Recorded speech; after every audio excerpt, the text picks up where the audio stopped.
தமிழ்நாட்டில் ஐஏஎஸ் அலுவலர்கள் இணை அரசாங்கம் ஒன்றை நடத்தி வருவது கெடுவாய்ப்பானது என சென்னை உயர்நீதிமன்றம் கடிந்துரைத்துள்ளது.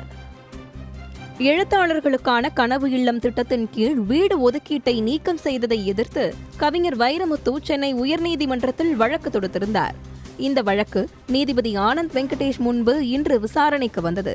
அப்போது ஏற்கனவே இதே திட்டத்தில் பெண் IPS அதிகாரி திலகவதிக்கு வீடு ஒதுக்கீடு செய்ய வேண்டும் என்னும் உயர்நீதிமன்றத்தின் ஆணையை எதிர்த்து அரசு தரப்பில் மேல்முறையீடு செய்துள்ளதாக வைரமுத்து தரப்பு வழக்கறிஞர் தெரிவித்தார். இதை கேட்ட நீதிபதி ஆனந்த் வெங்கடேஷ், இது IAS அதிகாரிகளின் செயல் எனவும் IAS அதிகாரிகள் இணையான ஒரு அரசாங்கத்தை நடத்தி வருவதாகவும் குறிப்பிட்டு இது துரதிருஷ்டவசமானது என கடிந்துரைத்துள்ளார்.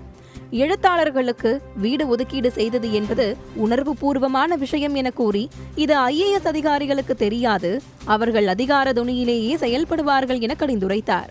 கருணாநிதி முதலமைச்சராக இருந்தால் இதை ஒருபோதும் அனுமதித்திருக்க மாட்டார் என தெரிவித்துள்ள நீதிபதி ஆனந்த் வெங்கடேஷ், IAS மற்றும் IPS அதிகாரிகள் இணை அரசாங்கம் நடத்த அனுமதித்தால் அது பெரும் சிக்கலை ஏற்படுத்திவிடும் என எச்சரித்தார். தொடர்ந்து அரசு தரப்பில் கால அவகாசம் கேட்கப்பட்டதை அடுத்து விசாரணையை இன்று பிற்பகல் 2:15 மணிக்கு நீதிபதி தள்ளி வைத்தார்.